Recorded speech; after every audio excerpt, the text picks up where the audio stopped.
Bonjour à toutes et à tous, ravi de vous retrouver dans Les Engagés, ici même sur Télésud. Merci de votre fidélité puisque vous êtes de plus en plus nombreux à nous suivre.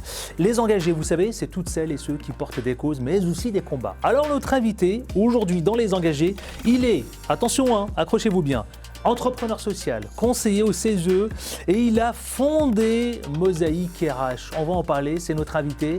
C'est parti, générique.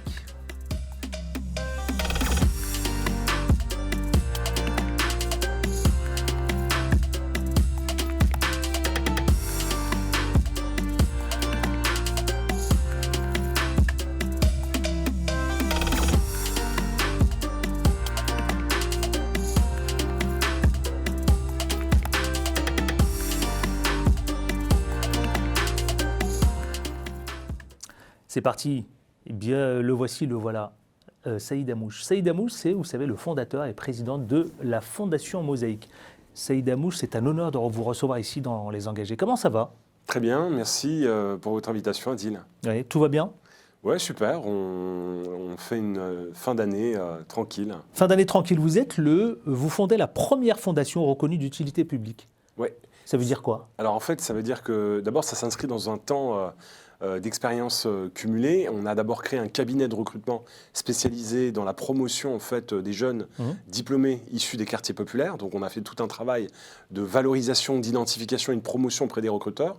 Quand on a placé un certain nombre de candidats un peu partout en France, on a décidé de transformer en fait, cette structure qui était une structure non-profit en fondation. Donc elle a à la fois garder son statut de cabinet de recrutement, développer des compétences en fait de conseil en ressources humaines, et puis surtout en fait, on a pris un autre chemin qui était celui en fait de la philanthropie pour pouvoir mieux expliquer en fait quels étaient en fait l'état des discriminations des populations issues de l'immigration, issues en fait des quartiers populaires ou tout simplement des zones populaires les plus éloignées en fait des métropoles et qui ne détectent pas forcément en fait toutes les opportunités économiques. Eh bien, Saïd Hamouche, monsieur le président justement de la fondation Mosaïque, on va en parler, vous savez quoi? On va se retrouver pendant 27-28 minutes durant cette émission, Les Engagés, avec sous la forme d'un portrait, votre actualité, mais également aussi la fondation. Ça vous va? Parfait. Eh bien, c'est parti. Tout de suite, jingle plutôt, on va aller plonger dans son actualité. C'est parti.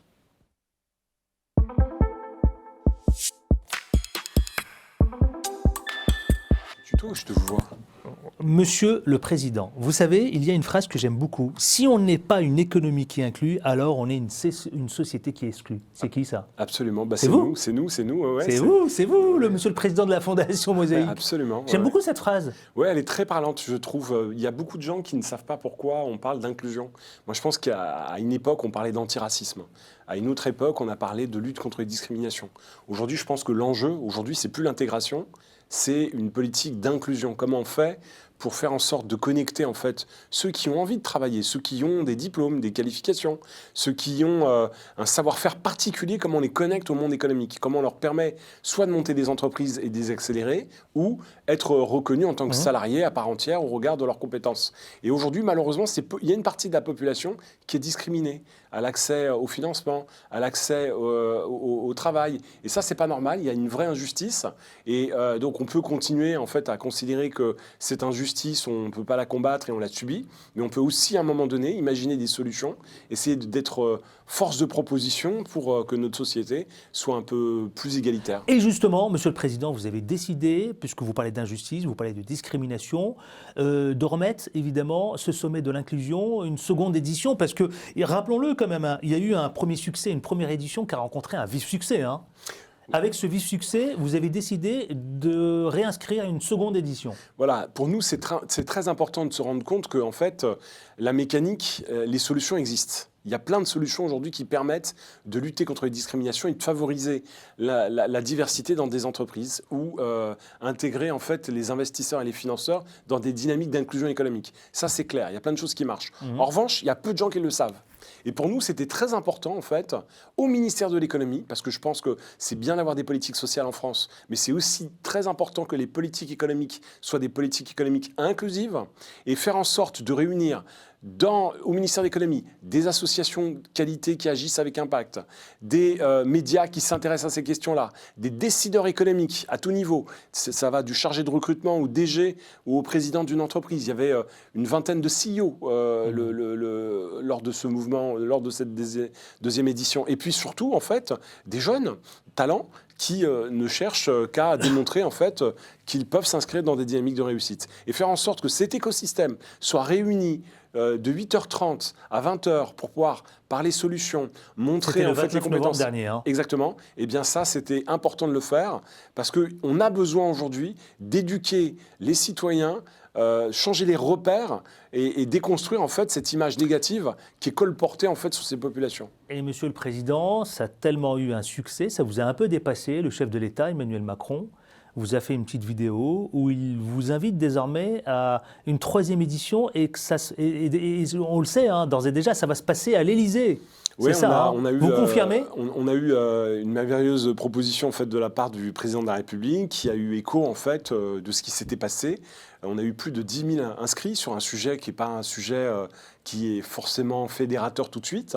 Donc du coup, avec l'ensemble de ces leaders, on a eu la possibilité en fait, de reconduire une opération à l'Élysée. Donc on verra dans quelles conditions ça peut se mettre en place. Mais en tout cas, c'est un signe de reconnaissance très fort. Et ça montre à quel point en fait, le chef de l'État, pour lui, c'est une préoccupation. C'est une préoccupation et il apporte sa caution. Donc voilà, il a envie en fait, que ça aille plus vite. C'est ce qu'il a exprimé. Et donc du coup, il veut mettre à disposition un certain nombre de moyens pour qu'on puisse avancer plus vite et être plus efficace encore. Monsieur le Président, Saïd Amouche, ce que je propose à celles et ceux qui nous regardent aujourd'hui, de découvrir ce court extrait de ce sommet justement de l'inclusion économique qui s'est tenu le 29 novembre dernier à Bercy au ministère de l'économie. Regardez, on revient tout de suite parler et continuer de parler de ce sommet. La diversité en entreprise, on en parle parce que la diversité est un accélérateur de performance, source de créativité et créatrice de valeur pour nos entreprises et pour la société. Rejoignez le mouvement. Sommet de l'inclusion économique, le 29 novembre. Inscrivez-vous. Ça, concrètement, Saïd Amouche, Monsieur le Président, c'est 5000 décideurs, vous l'avez dit tout à l'heure. 10 000. 10 000, pardon, oui, 10 000, excusez-moi, 10 000. 10 000 décideurs, managers, experts, journalistes, personnalités, etc., bref, des talents. Il y a vous savez, Pascal Blanchard, qui est historien, qui vous soutient à vos côtés auprès de la Fondation. Il dit, la diversité, ce n'est pas une question de morale, d'obligation légale, ni de business, mais d'éducation. L'entreprise doit s'éduquer elle-même, ses salariés, ses recruteurs, pour retirer les stéréotypes. Voilà, c'est une affirmation qui est très forte parce qu'on est tous. C'est pas un peu facile à dire parce non, que concrètement, comment ça se matérialise cette histoire de justement quand on parle de discrimination, vous-même vous le dites, hein, discrimination, inclusion et parfois. Bon, il y a cette société qui a du mal parfois à reconnaître cette diversité. Vous savez, moi j'ai le sentiment qu'on est tous dans nos bulles. C'est-à-dire qu'on est dans nos cercles d'amis, les gens qu'on côtoie, et c'est souvent des gens qui nous ressemblent. Et à force en fait d'être entre nous, on ne voit pas ce qui se passe autour de nous. Et ce qu'a voulu dire en fait Blanchard dans sa prise de parole, c'est qu'à un moment donné, on est tous porteurs de préjugés. Il faut juste en avoir conscience. À partir du moment où on est conscient en fait, de son préjugé, de la capacité qu'on peut avoir sur tel groupe d'individus dans son interprétation, et bien derrière, ça fausse. Et ça nous met plutôt ça nous éloigne de l'objectivité. Et on est plutôt dans des positions subjectives. Donc je vais considérer que tel individu, issu de tel lieu, ayant subi telle formation ou n'ayant pas du tout de formation, il vaut tant. Et cette vision qui est très stéréotypée, en fait, elle va handicaper la décision, notamment dans un processus de recrutement ou dans un choix d'investissement qu'on peut faire sur un projet entrepreneurial. Justement, vous permettez de concrétiser les rêves, parce que j'ai vu, il y a un témoignage qui est très fort, qui est très saisissant, c'est Assia Hassani, qui dit « Les recruteurs m'ont consacré du temps sur leur stand pour me présenter les opportunités et aussi échanger avec eux, c'est positif pour nous ». C'est beau ça. Oui, n'oublions pas que ce sont des candidats qui n'ont même pas accès à un entretien de recrutement et qui n'ont jamais eu, pour un certain nombre d'entre eux, contact avec un recruteur réel. Donc parfois, l'entreprise, c'est un mythe, c'est quelque chose qui est un peu immatériel. Et donc, du coup, le fait d'avoir des professionnels qui représentent des marques engagées, qui vont à un moment donné aussi revoir la manière dont ils recrutent, eh bien ça, c'est intéressant et ça contribue en fait à faire bouger les lignes et changer la société. Saïd Amouche, Monsieur le Président, justement, quel bilan vous en tirez de ce second sommet de l'inclusion économique? Alors, moi, c'est un bilan qui est assez satisfaisant. Pourquoi? Parce que d'abord, quand on totalise, on a plus de 70 entreprises qui ont participé à ce sommet-là.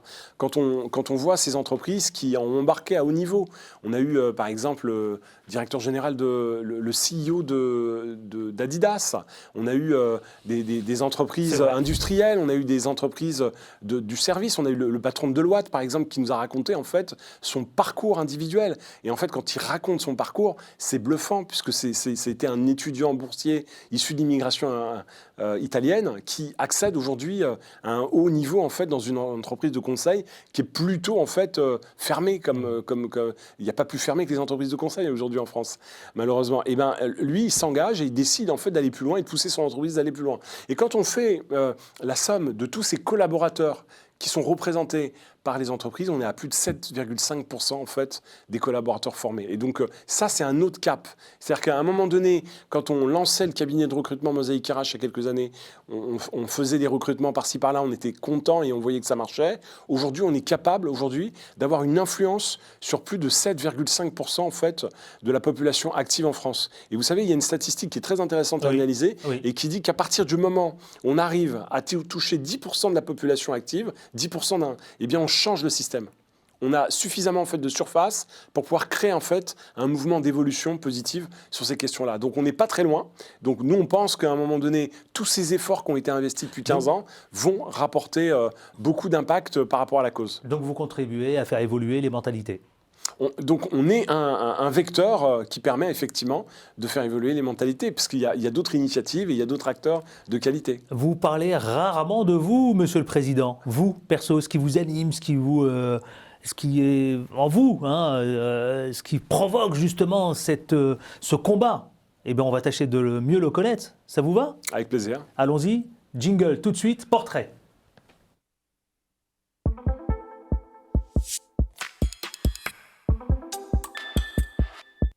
Et là, je ne m'adresse pas au président de la Fondation Mosaïque, je m'adresse à Saïd Amouche. Saïd Amouche, justement, vous avez toujours été engagé dans votre vie? Je pense que c'est quelque chose qui m'a animé assez tôt, en fait. Assez tôt, je me suis posé la question de à quoi on sert. Quel âge environ? Moi, j'ai eu la chance, en fait, de faire du judo assez tôt. Donc, j'ai été, à un moment donné, ceinture noire de judo à 16 ans. Quand j'ai cherché mon premier boulot, c'était sur les marchés. Très rapidement, je me suis rendu compte qu'en étant ceinture noire à 16 ans, 17 ans, on peut être animateur de centre de loisirs. Et quand on est animateur de centre de loisirs, eh bien, on gère un planning d'activité à la semaine. Et surtout, ce planning, ce n'est qu'un prétexte d'embarquer les jeunes dans des directions d'autonomie, de sociabilisation et autres. Et donc, très vite, moi, je me suis rendu compte, en fait, qu'en passant peu de temps avec des individus, on était capable de leur apporter autre chose que le service primaire, qui est un service de loisirs. Et donc, voilà, travailler sur faire en sorte que cette jeunesse Alors moi, j'ai grandi à Bondy, que cette jeunesse de Bondy, et puis Bondy, ça a été aussi une ville qui a beaucoup investi sur l'éducation populaire, qui a beaucoup investi. C'est pas un hasard qu'on retrouve, en fait, un certain nombre de leaders dans différents domaines qui ont émergé. Et Bondy, s'est passé quelque chose de magique dans les années 90, où on a beaucoup investi sur la jeunesse. Résultat, ça fait des gens engagés, ça fait des acteurs qui aujourd'hui ont une conscience. Et quand on se pose la question de c'est quoi le sens qu'on donne à son travail en 2022, nous, c'est des questions qu'on s'était déjà posées dans les années 90. Cette sensibilité, justement, vous la tirez de qui, de quoi? Ces injustices, c'est quoi ces désinjustices? C'est quel type de cause précisément lorsque vous étiez un peu plus jeune, Saïd Amouche? Alors moi, quand j'étais étudiant, j'avais été très marqué par la manière dont on racontait les banlieues dans les médias. Je me souviens, je me levais le matin et on avait toujours des reportages à charge sur la banlieue. Et bizarrement, moi, quand je me baladais dans ma ville ou quand j'allais au club de sport ou au lycée ou même à la fac, c'est pas ce que je percevais. Alors évidemment, je dis pas qu'il n'y avait pas de voitures qui brûlaient, mais c'était pas que ça. Il y avait aussi plein de dynamiques. Moi, je me souviens, il y avait plein de gens qui réussissaient dans le sport, qui représentaient la France à l'international, alors qu'ils étaient issus de l'immigration. Ça dit quelque chose, qui étaient capables de et ça, vous ne compreniez pas, ça? Et moi, je trouvais qu'il y avait un paradoxe. Et donc, ensuite, assez tôt, j'ai fait des ressources humaines dans ma carrière. Donc, je me suis intéressé à la psychosociologie. Je me suis intéressé, en fait, aux logiques économiques. Je me suis intéressé aussi au droit, à l'action commerciale, à la communication. En fait, voilà, j'ai étudié plein de domaines assez divers. Et donc, ça a forgé un peu ma personnalité. Et petit à petit, en fait, réellement, j'ai trouvé assez facilement ma voie. Il y a des personnalités, Saïd Amouche, qui vous parlent dans ce monde, quand on pense à tous ces grandes personnalités qui se sont battues justement pour des combats et des causes? Oui, bien sûr. Vous pensez à qui? Je pense d'abord de ma génération aujourd'hui. Je parle beaucoup avec Mohamed Hamidi, par exemple, qui était à l'époque où on était étudiant très vite, était agrégé d'économie, et avec Mohamed, on a beaucoup parlé en fait de ces inégalités, ces injustices, ces discriminations. Rapidement, il s'est investi au Bondi Blog, lui, à l'époque. Aujourd'hui, il fait des choses formidables à travers en fait le 7e art. Il a décidé de quitter l'éducation nationale et son statut d'agrégé pour pouvoir se consacrer en fait à la production de films et la réalisation de films. Voilà, c'est quelqu'un qui travaille beaucoup avec Jamel Debbouze, et donc du coup, c'est des sujets sur lesquels on interagit souvent tous ensemble.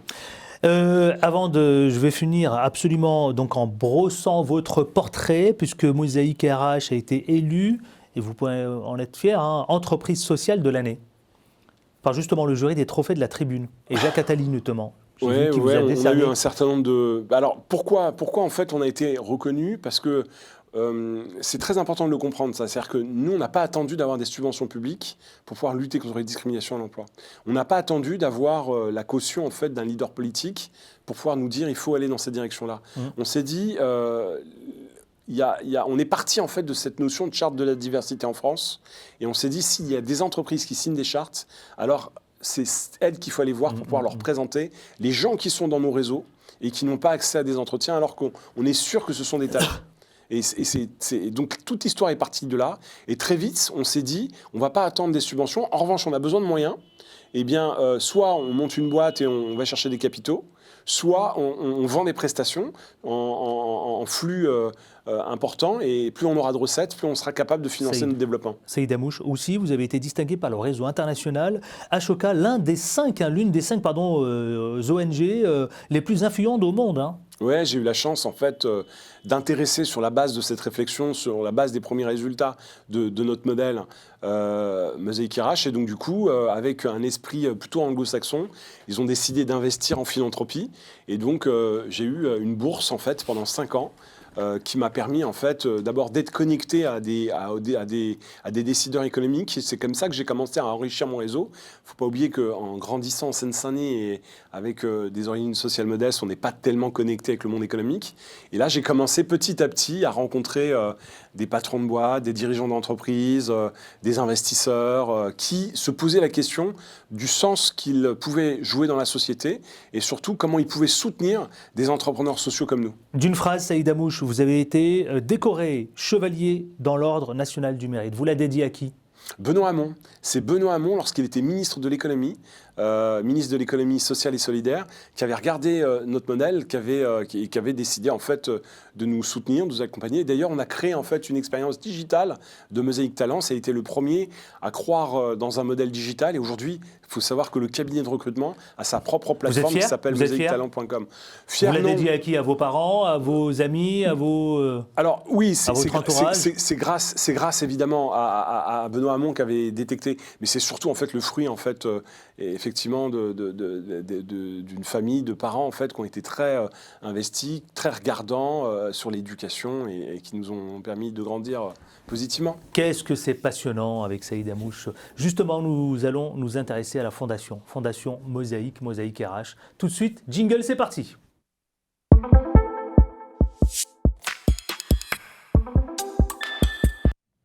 Alors, Monsieur le Président, justement, la Fondation Mosaïque, c'est une structure, on l'aura compris, pour promouvoir la diversité.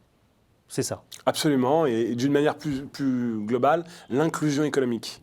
Eh bien, nous allons découvrir un court film que je vais proposer à nos téléspectateurs qui plante assez bien le décor concernant la Fondation Mosaïque. Regardez. Pour Mohamed, Hawa, Jonathan, Céline et Sohan, décrocher un entretien d'embauche a toujours été compliqué. Pourtant, ils sont nés à Paris, Trappes, Lyon, Marseille, Saint-Étienne et ont tous fait des études supérieures. En France, on obtient un entretien après avoir envoyé 5 CV en moyenne. Il en faut 4 fois plus quand on s'appelle Nadia. Préjugés, idées préconçues, maladresse, discrimination. Nous avons décidé d'agir en créant Mosaïque RH, un cabinet de recrutement non-profit pour accompagner les entreprises, puis un campus pour accompagner les talents et pour accélérer les mises en relation, puis une plateforme de recrutement où l'on peut accéder gratuitement à des dizaines de milliers de profils qualifiés venant de toute la France. En 13 ans, notre groupe a collaboré avec plus de 2000 entreprises et permis près de 15 000 recrutements de jeunes diplômés et d'expérimentés issus de la diversité sociale, territoriale ou culturelle. Nous favorisons ainsi la rencontre avec les véritables pépites de demain, qui échappent au radar des canaux habituels. Nos actions génèrent un impact économique positif pour la collectivité en évitant des coûts estimés à plus de 10 000 € par talent sans emploi. Pour aller plus loin, pour provoquer un changement social à grande échelle, nous avons créé la Fondation Mosaïque, qui englobe l'ensemble de nos activités. La Fondation multiplie les programmes de rencontres développés au cœur des territoires, permettant de déconstruire les imaginaires discriminants et de faciliter l'action. Elle diffuse ensuite ses idées et les bonnes pratiques auprès d'autres organisations sur d'autres territoires et contribue ainsi à la mise en œuvre en France d'une politique de l'inclusion économique dynamique, efficace et performante, où chacun peut devenir un acteur du changement. Dès aujourd'hui, en rejoignant le mouvement, vous avez la possibilité d'accélérer le changement, de conduire la transformation des pratiques pour que 100% des entreprises pratiquent un recrutement inclusif et de libérer le potentiel de tous les talents qui aspirent à réussir leur vie professionnelle.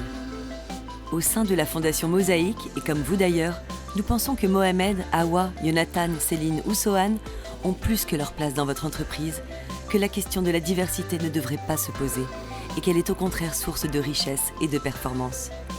Fondation Mosaïque, rejoignez le mouvement.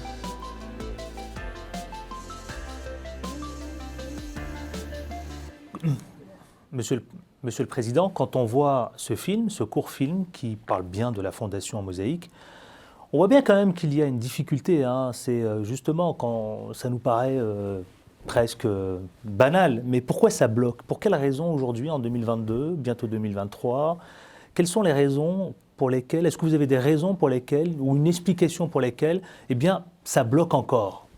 Il y a plusieurs raisons. La première raison, c'est qu'en réalité, on est dans une économie de réseau. Si on n'est pas coopté, si on n'a pas le bon réseau, c'est plus compliqué.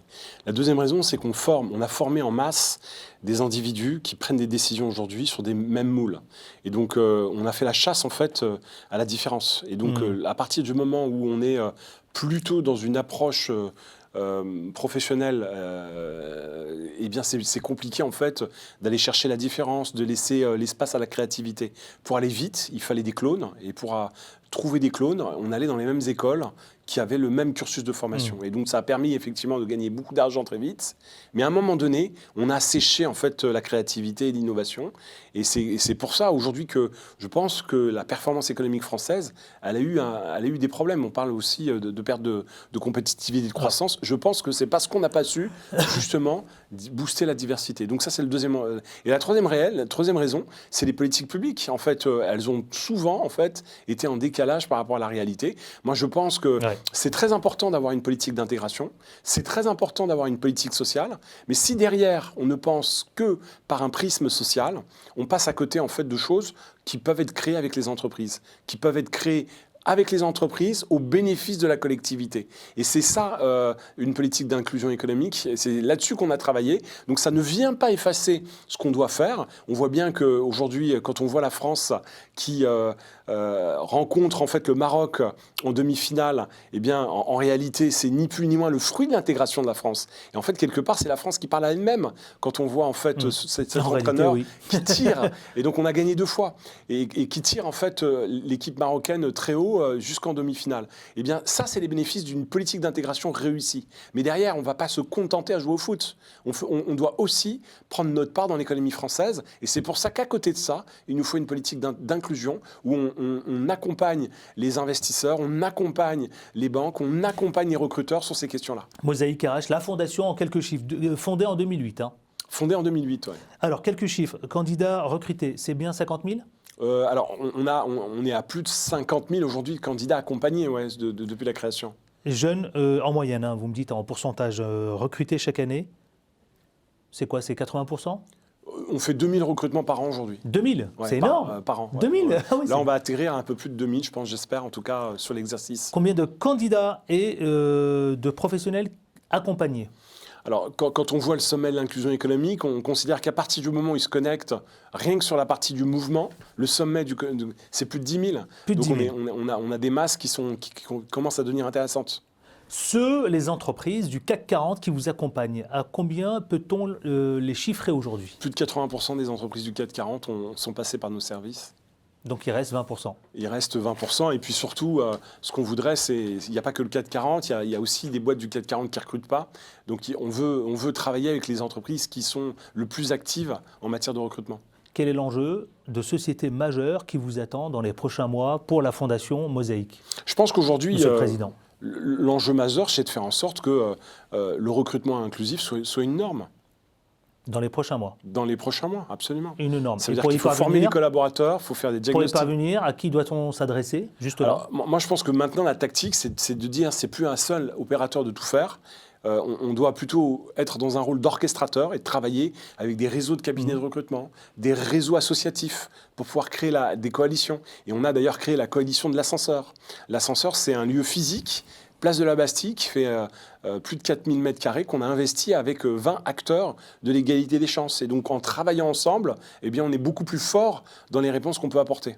Monsieur le Président, enfin, la solidarité, est-ce qu'on peut la considérer aujourd'hui comme une richesse, justement, pour ces entreprises? La solidarité, c'est même une valeur attendue par les consommateurs et les collaborateurs des entreprises. La Fondation Mosaïque, donc RH, est-ce qu'elle va s'inscrire dans une logique nouvelle dans les prochaines années? Est-ce que parfois vous vous projetez? Nous, on pense qu'il manque en France un opérateur en charge de ces questions-là, en charge de la lutte contre les discriminations. Donc ça, c'est pour faire le constat des situations, mais il faut aussi mettre en œuvre en fait des solutions. Donc nous, on pense qu'il faut lutter contre les discriminations et promouvoir l'inclusion et la diversité. Et donc si demain, on n'a pas une boîte à outils, un opérateur, un organisme qui va à un moment donné stocker de l'information, commander des études, mettre en application des actions, permettre à des actions qui marchent de les généraliser, eh bien on continuera toujours à constater les difficultés. Pour celles et ceux qui vous regardent, Monsieur le Président, Saïd Amouche, qu'est-ce que vous leur dites finalement? À qui? À ceux qui nous regardent aujourd'hui. D'abord, je pense qu'aujourd'hui, il faut être positif. Il faut avoir un état d'esprit constructif et positif. C'est-à-dire qu'on peut considérer effectivement que la situation est bloquée. Moi, j'ai le sentiment qu'il reste encore tout à faire, et notamment par le digital. Le digital est un facteur d'accélération. Donc, soyons constructifs. Il faut se serrer absolument les coudes, travailler ensemble. On doit arrêter de se critiquer et considérer que c'est un tel ou un tel qui a raison. On a tous raison, il faut avancer ensemble. Merci. C'était un plaisir, Monsieur le Président. C'est réciproque, merci beaucoup. Un plaisir partagé. Ne lâchez rien surtout. Hein. On est d'accord. C'est la règle. Saïd Amouche, c'était le fondateur et le président de la Fondation Mosaïque RH. Il est entrepreneur social aussi, conseiller au CESE. Et il a fondé la toute première Fondation Mosaïque reconnue d'utilité publique. Merci infiniment d'avoir été avec nous. On se retrouve ici même sur ce plateau de Télé Sud. Et bien avec un autre invité, un autre combat, une autre belle cause noble, mais surtout, restez fidèles, mais surtout encore, on ne lâche rien. À bientôt, prenez soin de vous.